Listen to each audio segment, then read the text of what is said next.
Alors, il y a plein de choses, et puis je me rappelle plus de la moitié déjà. C'est bien parti.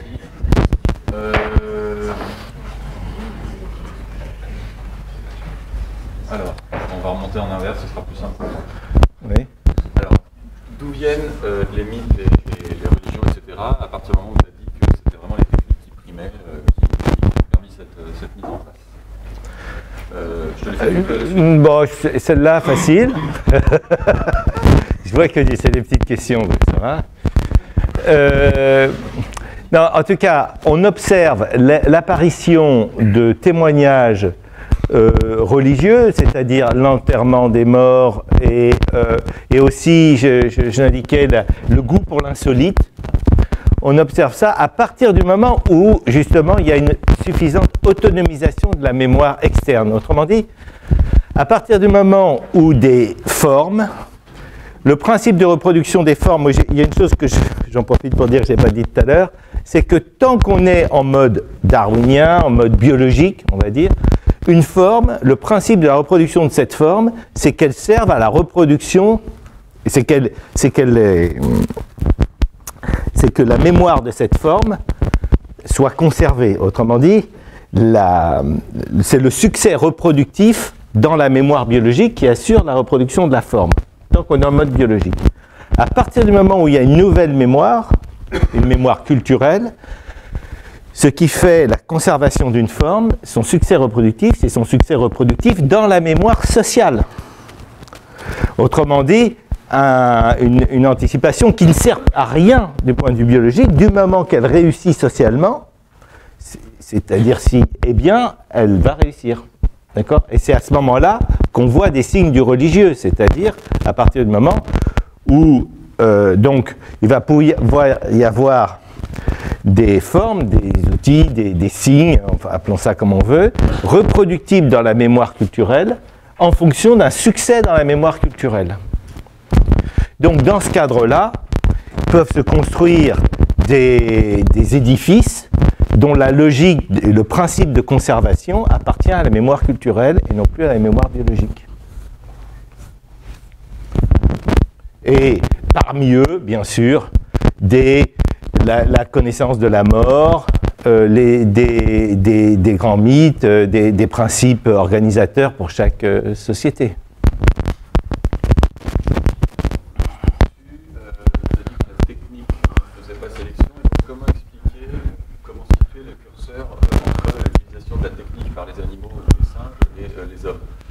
Il y a en effet une distinction à faire là-dedans, c'est bien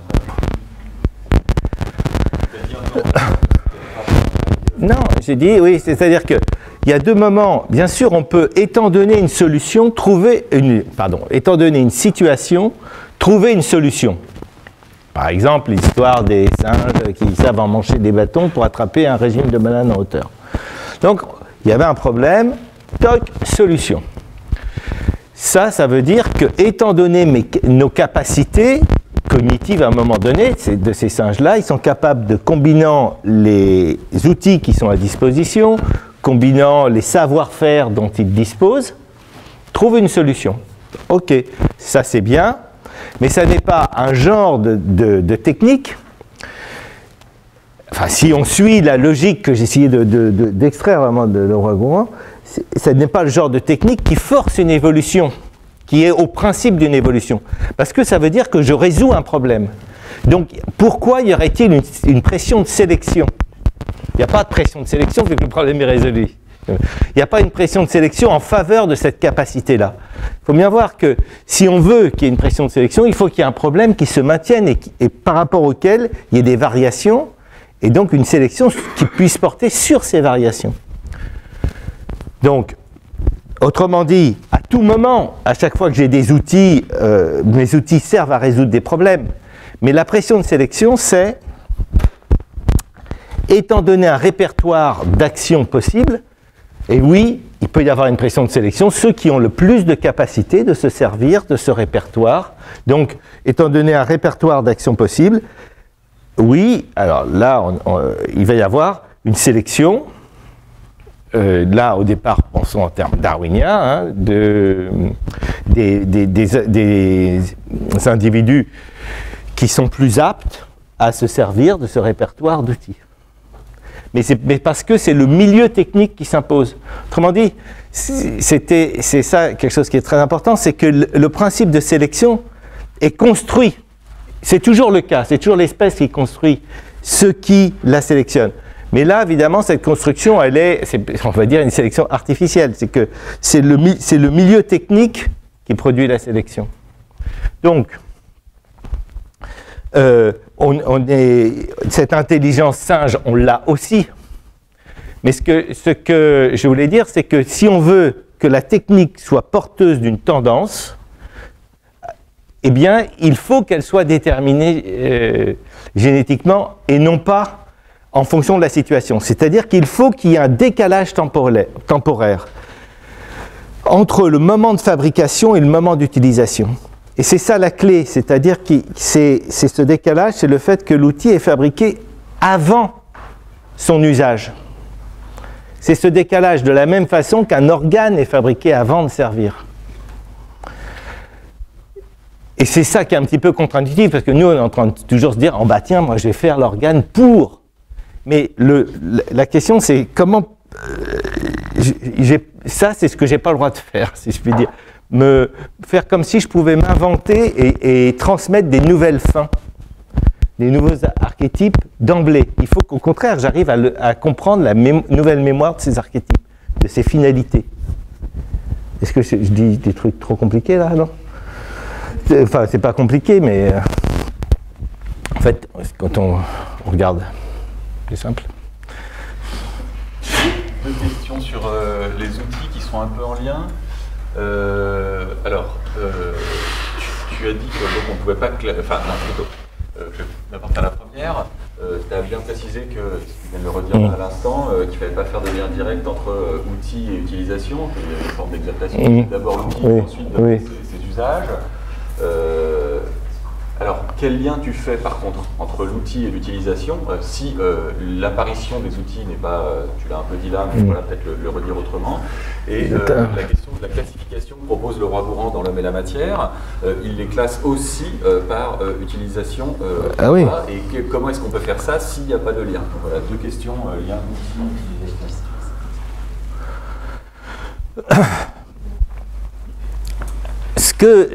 À mon avis, ce que fait le roi Gourand dans L'Homme et la matière, et qui reprend pour ça dans Geste et la parole, c'est de dire je vais considérer les types de couplage possibles. C'est-à-dire, comment est-ce qu'un organisme vivant peut se relier au monde.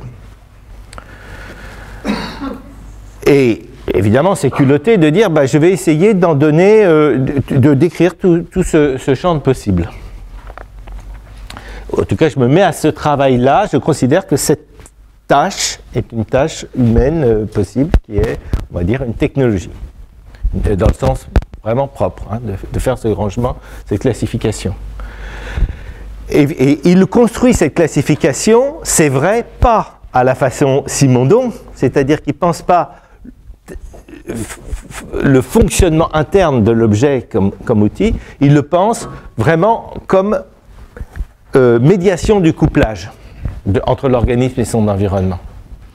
C'est-à-dire que, et c'est peut-être pour ça qu'une limite de le roi Gourand, du point de vue de l'histoire des techniques, c'est pour ça qu'il reste à la période pré-industrielle, vraiment c'est très caractéristique, c'est qu'on reste à un moment d'outils dont le fonctionnement interne, on va dire, reste passif, de lien par exemple entre le manche et le tranchant, des choses comme ça. Donc les techniques qu'explore le roi Gourand et qu'il décrit, quoique il y a quand même le rouet, il y a quand même, puis après de toute façon dans le geste et la parole, et je vous l'ai dit tout à l'heure, il continue tranquillement, il anticipe, il s'intéresse à la cybernétique, mais c'est toujours à travers l'usage qu'il pense l'outil, c'est-à-dire les usages possibles. Mais ça n'empêche que l'outil soit fabriqué avant son usage. Il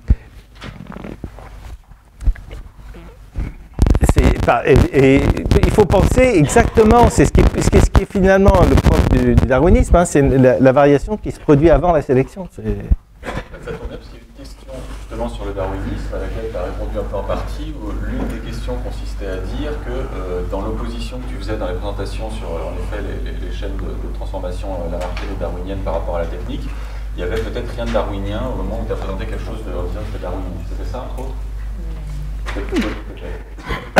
Bah, c'est... mais là, ça c'est trop, c'est magnifique comme question, passionnant, mais peut-être trop long pour répondre tout de suite. Je dirais que pour bien poser le cadre, faut. Moi, j'ai dit d'ailleurs darwiniste, j'ai pas dit darwinien au début, mais après j'ai peut-être dérapé, mais ce qu'on appelle lamarckien chez Lamarck, enfin, de Lamarck ou Darwin, ce sont des choses qui sont très intéressantes et qui ne sont pas du tout la même chose que les néo-darwiniens ou ce qu'on va appeler le darwinisme ou la théorie synthétique de l'évolution et le lamarckisme tel que vu par les anglo-saxons, sous l'influence néfaste ô combien de Cuvier, de l'hommage terriblement assassin que Cuvier a fait à Lamarck à sa mort et qui a fait exploser la compréhension qu'on a du travail de Lamarck. Enfin bon. Donc, résultat, il y a Darwin.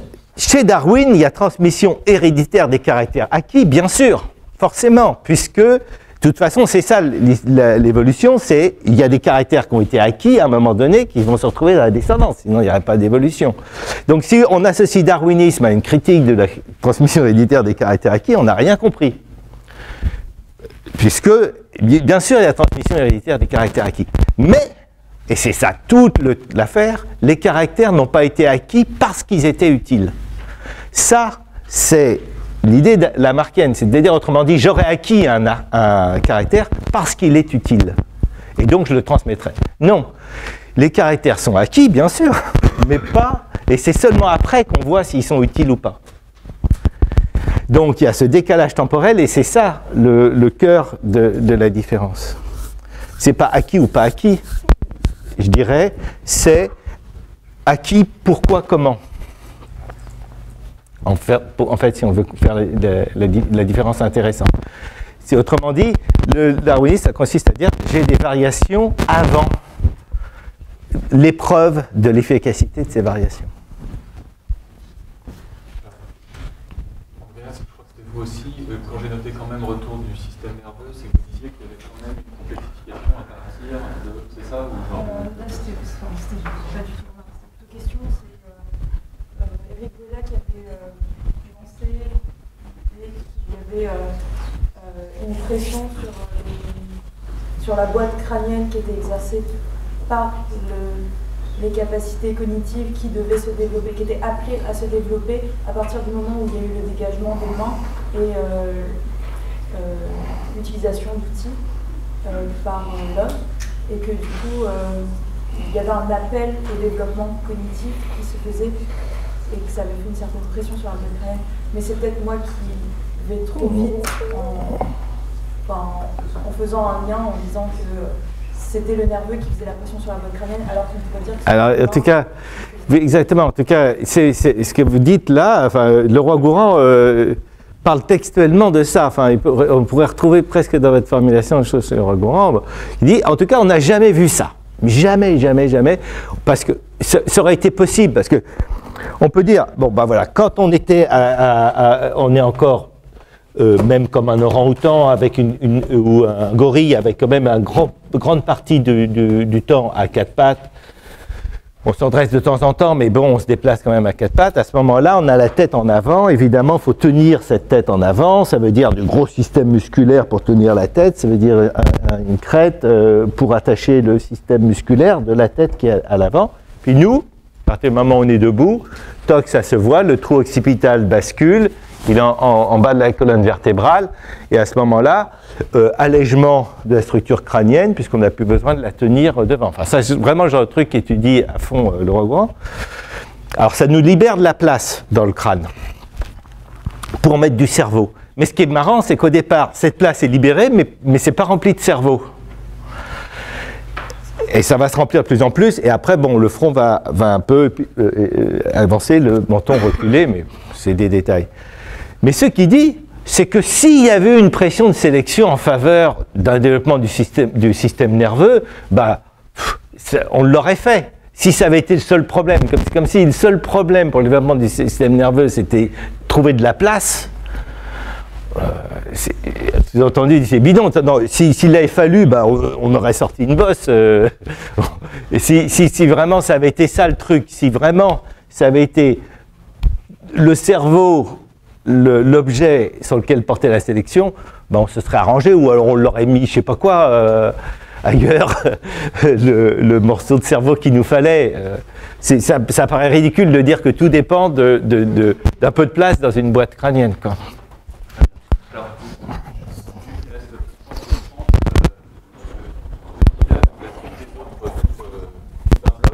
tu as parlé brièvement d'autres lectures d'André Leroi-Gourhan. Oui. Tu pourrais dire en gros quel est le panel existant ou les grandes oppositions, ce genre de choses.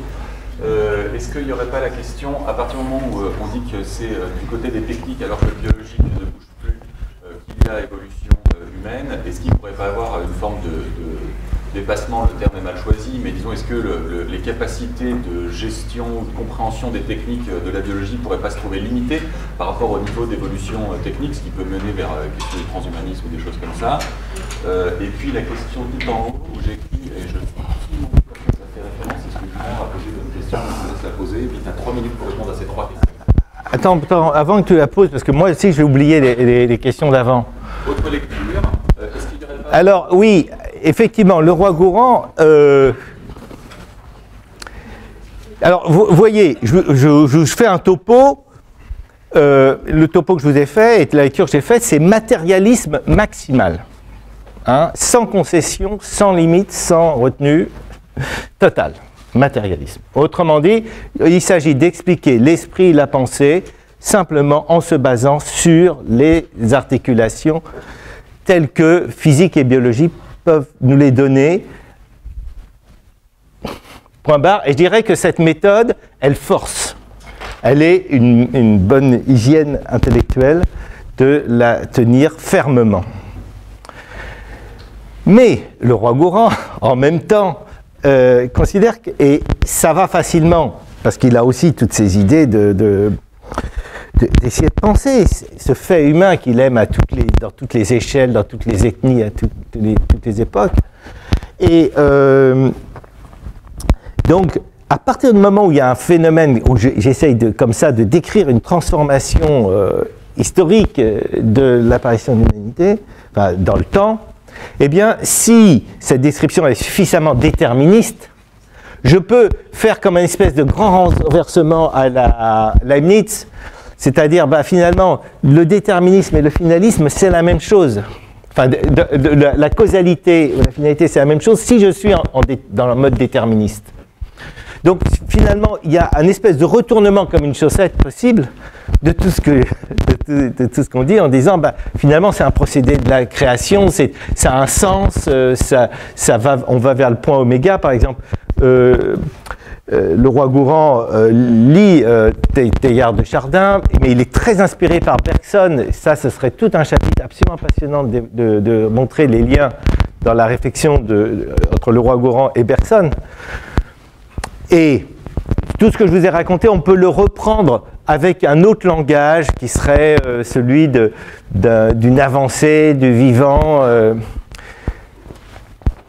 Mais je dirais que cet autre langage, il est tellement piégeux que je préfère m'en tenir au langage purement matérialiste.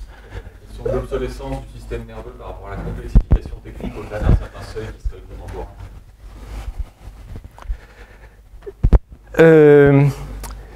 Ce qui est intéressant avec Leroi-Gourhan, c'est qu'on est sorti de cette déification du système nerveux, de cette narcissique amour pour notre cerveau.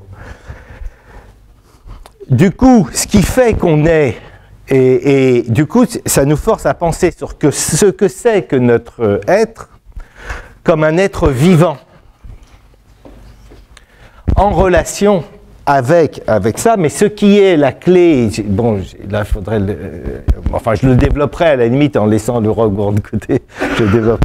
Mais c'est ça, nous, ce qu'on est, d'abord, c'est des êtres vivants, qui sont en capacité d'un type d'engagement avec un champ d'ouverture de possibles qui dépend de la diversité des outils qu'on a, mais ça n'est pas le cerveau,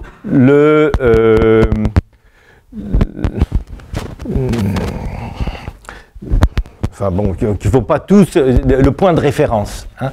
Donc, c'est vrai que, mais ce qui est complètement oublié par des approches, on va dire, cognitives qui mettent